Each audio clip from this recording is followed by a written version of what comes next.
Hey everyone, this is Chris, MTGO's Rec Start, and we are back with part 2 of this week's show and tell, in which we look at the continue with the match replays from my first place Blue-Black Faeries deck. And here we are in round 2 against Romellos,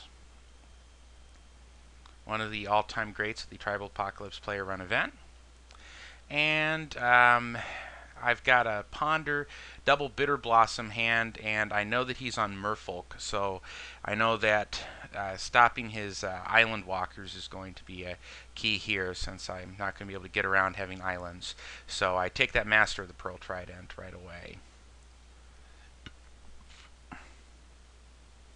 And let's see, he had a Silvergill Adept to go for the throat, a Drowned Catacomb, a Marrow Regeray, and a Force of Will in his hand as well. So he cast Silvergill, revealing Marrow Regeray. And now, this is not a great matchup for me. I get lucky here with another Thoughtseize. I don't have the level of spot removal in my deck that you normally want when facing Merfolk. Spot removal is their natural enemy. Pick off their lords. They're not all that impressive. So I'm a deck with islands and without a bunch of spot removal. So, anyways, Bitter Blossom gets forced there. And he's going to waste a C. Definitely keeps me off Jace a little bit. And of course, I know he runs Jace in his deck, and I may have seen one off of that second Thoughtseize, I think. So I waste him back. Now he's got some pressure on me, and this is a bit of a dangerous Bitter Blossom, but I know if I can keep him from advancing his mana here, I think that I calculated out that I would win this race with the Scion of Una.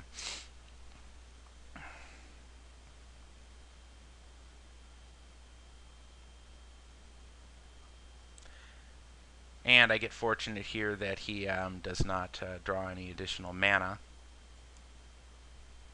So now I've got him on 2 turns till I win. Go for the throat on Scion of Una would be nice there, but I Spell Stutter Sprite on that. I had seen that in his hand earlier. And here the additional Scion of Una is going to let me win 1 turn ahead of schedule. So now let's take a look at game 2. If this is cooperate. Oh, okay, hang on. This one was game 2, right? Game 2. Alright, here. Game 2. Alright, let's stop and take a look at the opener. Cloud of Faeries, Spell Stutter Sprite. Actually, this must be game 3. Game 2 must have been lost because here I'm on the play. So I guess it only saved 2.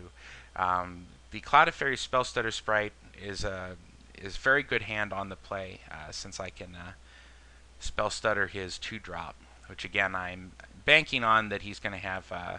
I really don't want him to resolve the Merfolk Lord. So he wastelands there, though. But I've fortunately got one more, and I'm just keeping this open to counter his turn 2 play. There I got a Silvergill Adept, revealing Marrow Regeray.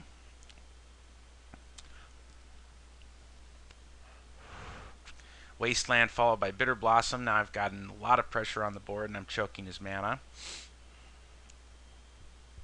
Coralhelm Commander comes down. That's not one that I personally care for. You sink a lot of mana into that and just have it die to spot removal if you don't have anything to protect it. So go for the throat, nabs my V-click, keeps the clock down for the time being. Here I go ahead and play the Scion of Una main phase so I can get some extra damage in, essentially putting him on 2 turns, so he's got to have an answer. But he does. So that buys him 1 additional turn, I think, if he trades with the Mutavault, yes. So, but again, not enough there. So Faeries takes out their blue brethren in the Merfolk in the Battle of the Blue Lorwyn Tribes. So join me in round 3 where we'll take a look at additional match